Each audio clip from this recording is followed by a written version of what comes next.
Every year, the world produces more than 9 billion tons of food. But as this output continues to increase, more than 118 million workers are facing the reality of job loss. One of the key reasons is the rapid development of machinery and automation in the fields. From combine harvesters, potato and carrot harvesters, to grape harvesters, lawn mowers, fertilizer spreaders, and drip irrigation systems, all of them are helping farms work faster, more accurately, and with less dependence on human labor.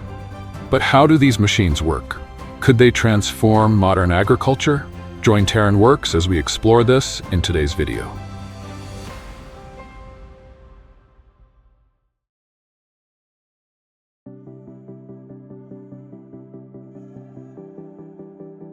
These striking figures not only reflect humanity's extraordinary food production capacity, but also serve as evidence of one of the largest labor shifts in history since the Industrial Revolution. When massive combine harvesters can replace 500 workers in just a few hours. However, looking deeper into the issue, this is an inevitable step toward optimizing modern agriculture. In the face of increasingly severe climate change, growing population pressure, and rising operating costs, machinery has become the key to survival. It helps shorten harvesting time, reduce crop losses, use water and fertilizer more precisely, and enables farms to produce more on the same amount of land.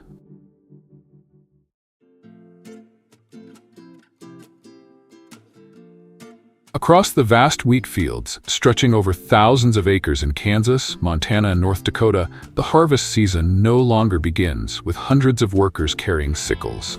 It begins with the roar of diesel engines, wide cutting headers, and combine harvesters moving slowly through seas of golden grain.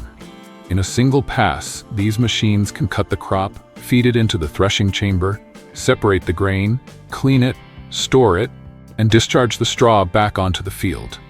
At the front, the cutting header is lowered to the proper height to cut the stalks. The crop is then fed inside, where the threshing drum or rotor separates the grain from the stalks, husks, and straw.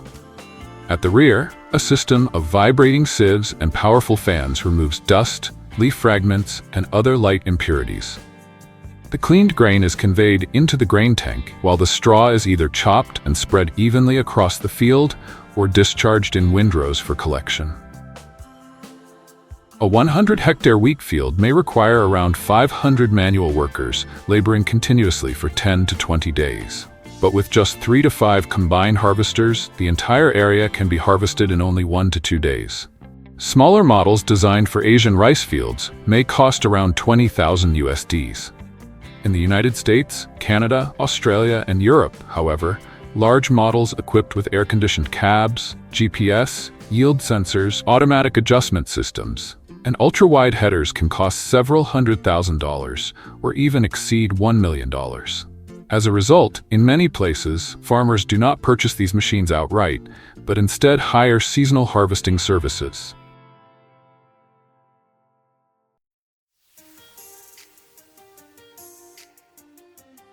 Before becoming a bag of crispy potato chips on a U.S. supermarket shelf, every potato goes through a massive production chain that begins underground.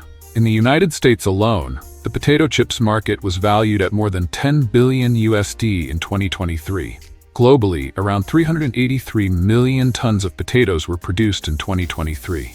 To support such a massive industry, farmers cannot rely solely on hoes, shovels, and manual labor. They need massive potato harvesters. As the machine moves across the field, the digging blade at the front slides beneath the potato ridge, lifting both the soil and the potatoes onto a conveyor. Vibrating bars and a screening system then separate the soil from the potatoes. The potatoes are subsequently carried along another conveyor, where vines, small rocks, and other debris are removed. If harvested by hand, 1 hectare of potatoes may require around 15 to 20 labor hours. With a potato harvester, however, that time can be reduced to about 4.5 to 5 hours per hectare. 4-row models commonly used in Europe and North America can harvest approximately 5 to 10 hectares per day, depending on soil conditions and ridge size. Simple potato diggers cost around €20,000. However, Specialized used potato harvesters from major manufacturers such as Grimm can be listed for sale at prices ranging from about $40,000 USD to more than $680,000 USD.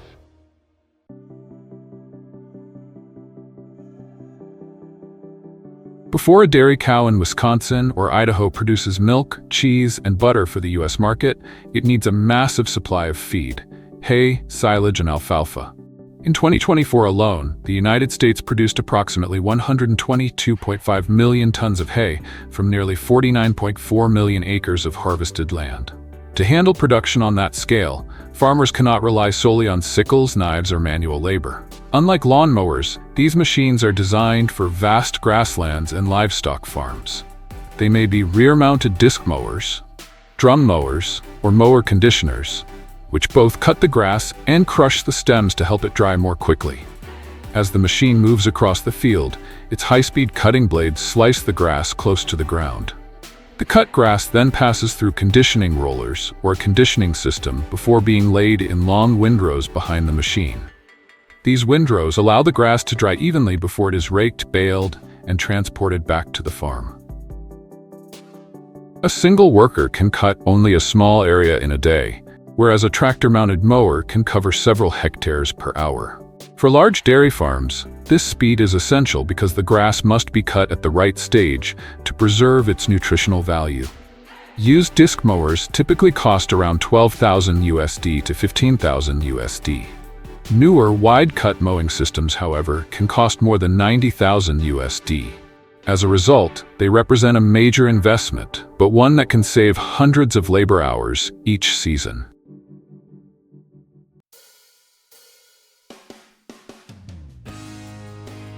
Before bags of baby carrots appear on U.S. supermarket shelves, every carrot must be lifted from lawn planting beds stretching hundreds of meters without breaking, damaging the skin, or losing its shape. In 2024, the United States harvested approximately 62,500 acres of carrots, producing more than 2.47 billion pounds. At that scale, hand harvesting is no longer practical. Large farms rely on carrot harvesters. As the machine moves across the field, the digging blade beneath the soil loosens the earth around the carrots. At the same time, two gripping belts above the ground hold the carrot tops and pull the carrots out of the soil. A cutting blade then removes the tops, while a conveyor carries the carrots through a cleaning system that removes soil, small stones, and leaf debris. Finally, the carrots are transferred into a storage hopper or unloaded directly into a truck, traveling alongside the harvester. Harvesting 1 hectare of carrots by hand can require 350 to 450 labor hours. However, with large multi-row or self-propelled harvesters, harvesting speeds can reach approximately 1 to 2 hectares per hour, allowing large farms to complete the harvest much more quickly before the carrots become overmature or are affected by rainfall. Today, carrot harvesters are widely used in the United States, Canada, the Netherlands, Germany, the United Kingdom, France, and China, countries with large-scale carrot production. They not only help farmers harvest more quickly, but also determine the shape, quality, and value of every carrot before it enters a processing plant or reaches supermarket shelves.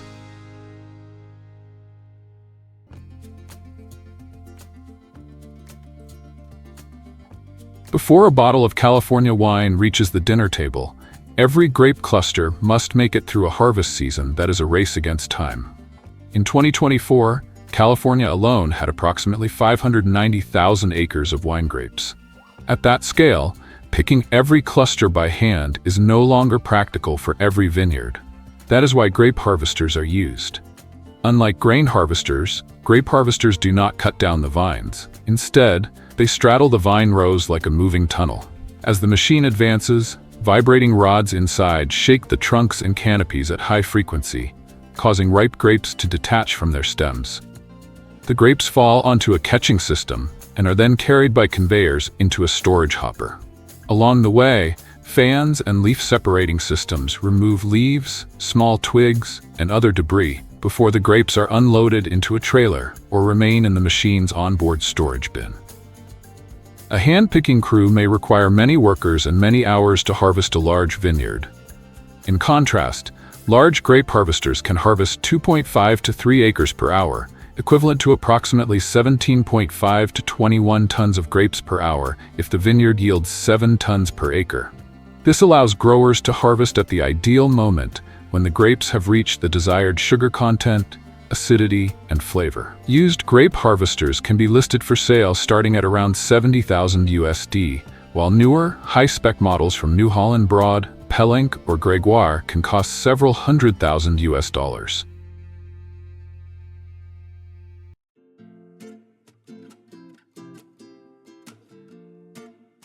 In many arid regions, such as California, Israel, India, and the Middle East, the greatest challenge in agriculture is no longer land or machinery, but water.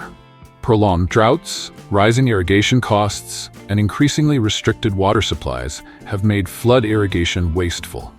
As a result, every drop of water must be delivered directly to the plant's roots, and that is why drip irrigation has become a vital technology in modern agriculture. The system works by drawing water from wells, reservoirs, or canals through a filtration unit before distributing it into main lines, lateral pipes, and drip lines that run along each crop row.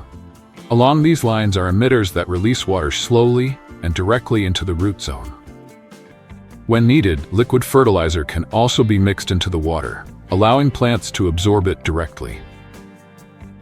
A well-designed drip irrigation system can achieve an efficiency of around 90 to 95%, whereas flood irrigation often wastes large amounts of water through evaporation, runoff, or deep percolation.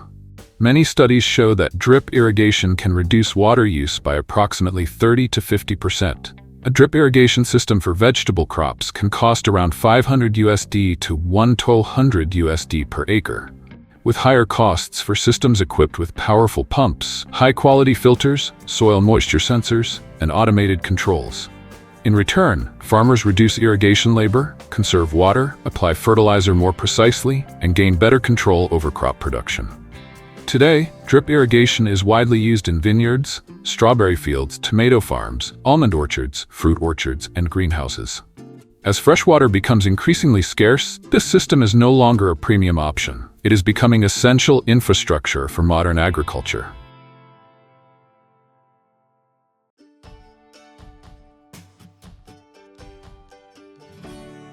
Before a cup of Japanese green tea, a matcha latte, or a package of tea for export reaches the market, the young tea shoots must be harvested at precisely the right time. If they are picked too early, yields are low. If they are picked too late, the leaves become too mature, the flavor declines, and the entire harvest may lose value. That is why harvesting speed is crucial in the modern tea industry. A tea harvester does not uproot the tea plants. Instead, it cuts only the top layer of young shoots and tender leaves.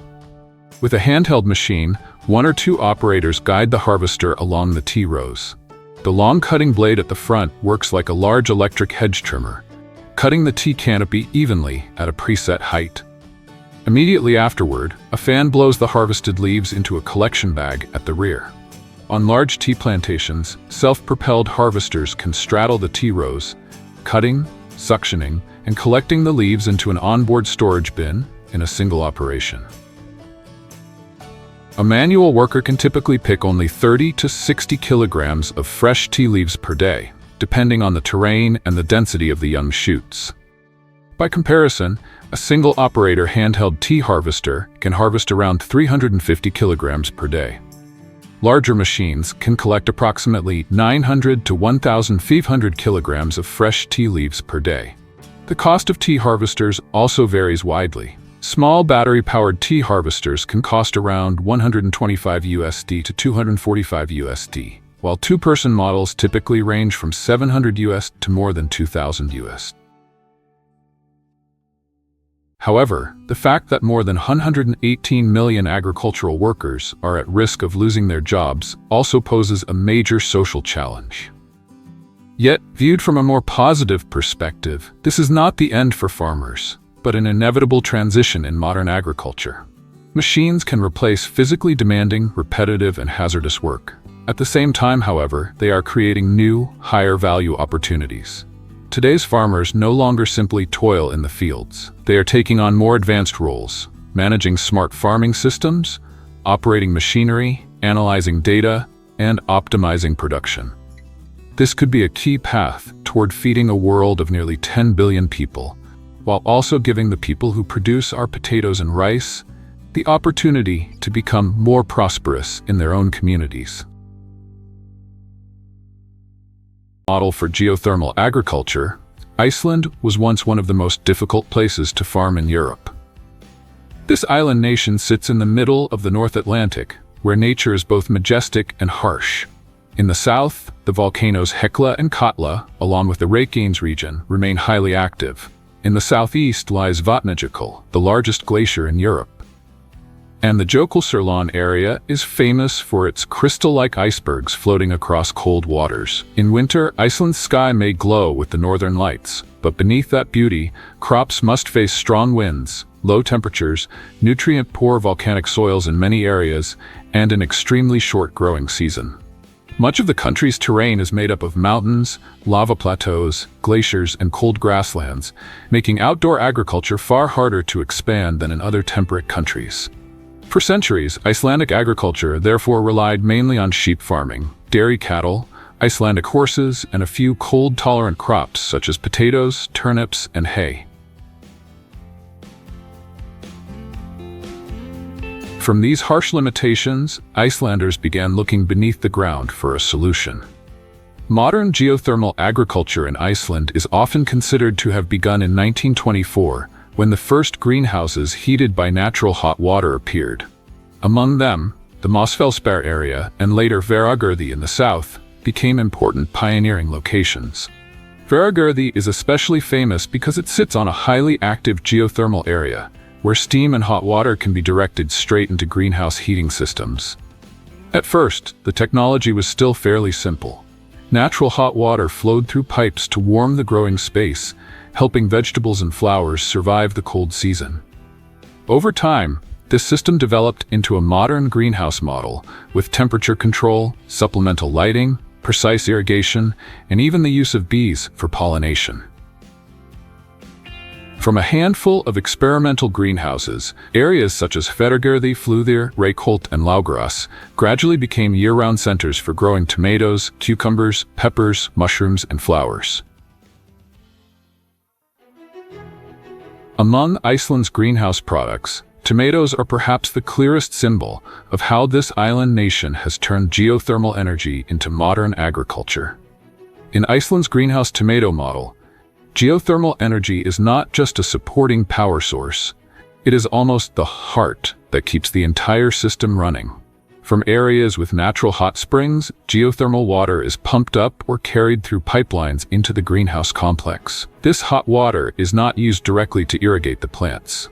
Instead, it usually passes through heating pipes, heat exchangers, or pipe networks running along and beneath the growing beds, helping keep both the air and the root zone steadily warm, even when outside there is cold wind, snow, or extremely low temperatures.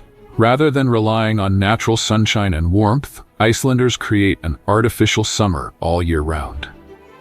Drip irrigation delivers nutrients to each plant, while bees are released inside the greenhouse to naturally pollinate the tomato flowers. What makes this especially interesting is that tomatoes here are not only an agricultural product, but also a tourism experience.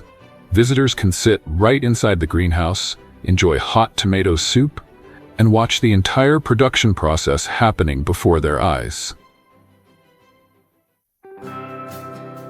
Unlike tomatoes, which need light, mushrooms open up a very different path for Iceland's geothermal agriculture. Instead of brightly lit greenhouses, mushrooms are usually grown in enclosed spaces where temperature, humidity, airflow, and hygiene must be controlled extremely carefully. This is exactly where geothermal energy shows its strength. Hot water from beneath the earth can be used to keep the mushroom growing environment warm and stable, especially during the cold months when outside temperatures drop very low. Inside the growing rooms, mushrooms develop on nutrient-rich substrates, either in darkness or under very soft light. Clusters of white mushrooms gradually emerge in conditions almost completely separated from the weather outside. If tomatoes show that Iceland can create an artificial summer, then mushrooms prove something else. Geothermal agriculture is not only for green plants, but also for products that require a precise, clean, and stable environment all year round.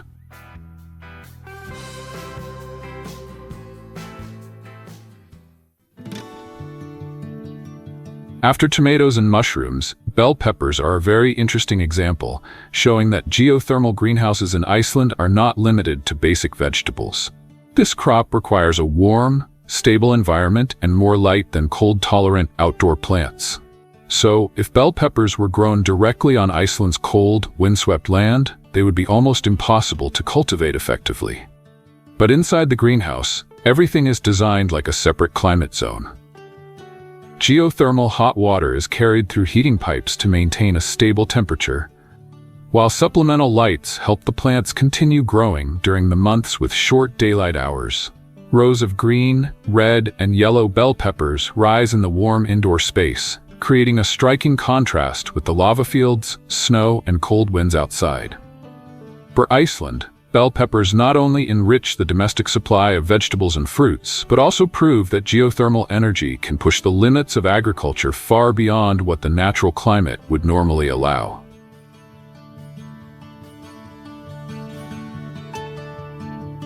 If geothermal greenhouses represent modern agriculture, then Icelandic sheep are the soul of traditional farming on this island. For centuries, when arable land was limited and the outdoor growing season was extremely short, Icelanders relied heavily on their sheep flocks to survive the long winter. These animals do not need fertile fields like those found in mainland Europe. Instead, they can adapt to cold grasslands, windswept mountain slopes, rugged volcanic terrain, and constantly changing weather. In summer, the sheep are often released to roam freely across the highlands, moving through valleys, past waterfalls, and across moss-covered lava fields. This creates one of Iceland's most distinctive images: small, hardy animals enduring a harsh landscape with quiet resilience. When the cold season arrives, they are brought back to the farms, where stored hay and windproof barns help protect the animals from snow, freezing rain, and North Atlantic storms. Beyond providing meat, wool, and hides, Icelandic sheep tell a larger story. Before people used geothermal energy to create an artificial summer inside greenhouses, they had already learned how to live with the cold climate through some of the hardiest livestock breeds on Earth.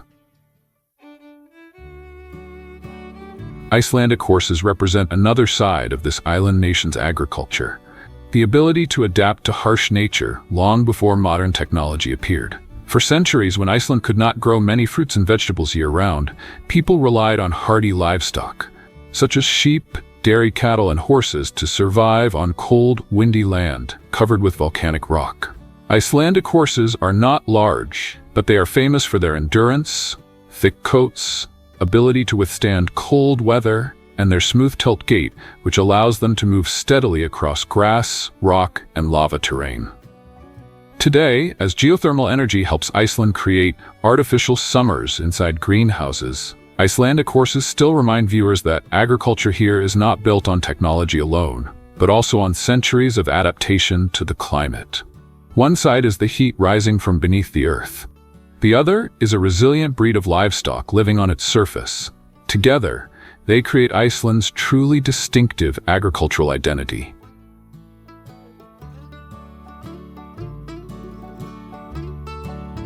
If sheep and horses represent Iceland's endurance on cold pastures, then dairy cattle open up a more modern branch of livestock farming, closely connected to people's daily lives. On farms scattered among valleys, mountainside grasslands, and reclaimed volcanic land, dairy cows are raised to produce fresh milk, butter, cheese, and especially skyr, Iceland's famous traditional food. Skyr has a thick, smooth texture, a slightly tangy taste, is rich in protein, and is often seen as part of the island nation's culinary identity. What makes this especially interesting is that, in a country with long winters, the dairy industry must rely heavily on stored hay, windproof barns, modern milking systems, and precise herd management to maintain stable production. For this reason, Icelandic dairy cattle do more than produce food. They also show how Icelanders combine short-season pastures, livestock technology, and traditional culture to build a resilient agricultural system in a freezing climate. There is one detail that sounds like a joke, but is very Icelandic. This country of glaciers and volcanoes once grew bananas in geothermal greenhouses. Starting in the 1940s, when local geothermal heat was cheaper and imported fruit was still expensive after the war, some greenhouses in Iceland began experimenting with commercial banana cultivation. In theory, it was entirely possible. Geothermal hot water kept the greenhouse at a stable, warm temperature of around 20 to 25 degrees Celsius. High humidity was maintained, and winter light was supplemented with electricity. But there was one limit that geothermal energy could not fully replace: sunlight. Near the Arctic, Icelandic bananas could take up to 2 years to ripen, while in tropical regions, this process is much faster. When imported fruit became cheaper, Icelandic bananas could no longer compete commercially. Today, some banana plants are still grown in research greenhouses in Hveragörði, mainly as a playful symbol of Iceland's agricultural ambition. With enough heat, electricity, and patience, even an icy island nation can make a tropical plant bear fruit. Although geothermal energy helps Iceland create greenhouses in a cold land, this model is not an unlimited miracle. First of all, not every area has a source of hot water that is close enough, strong enough, and stable enough to support large-scale greenhouse construction. Drilling wells, installing pipelines, heat exchange systems, lighting, and climate control equipment also requires very high upfront investment. In winter, geothermal energy can provide heat, but natural light is limited, forcing greenhouses to use additional artificial lighting and increasing operating costs. In addition, the greenhouse environment must be managed with great precision. Even a small mistake in temperature, humidity, pest control, or nutrition can affect the entire crop. Therefore, geothermal energy opens up major opportunities, but it still requires advanced technology, capital, and highly skilled management. Thanks to heat from beneath the ground, greenhouses can operate all year round, helping Iceland reduce its dependence on imported fruits and vegetables and provide a more stable supply of fresh food. Geothermal energy also replaces much of the need for fossil fuels in heating, reducing pressure on energy imports and helping strengthen energy security for an island nation isolated in the middle of the North Atlantic. For farmers, this model extends the growing season, stabilizes yields, and makes it possible to grow products that would rarely appear in a cold region, such as tomatoes, cucumbers, bell peppers, and mushrooms. More broadly, geothermal greenhouses have also become tourist attractions, educational sites, and symbols of Icelandic creativity. Places where heat from beneath the earth not only produces food, but also shows how a small country can become more self-reliant in the face of climate, energy, and global supply chain challenges.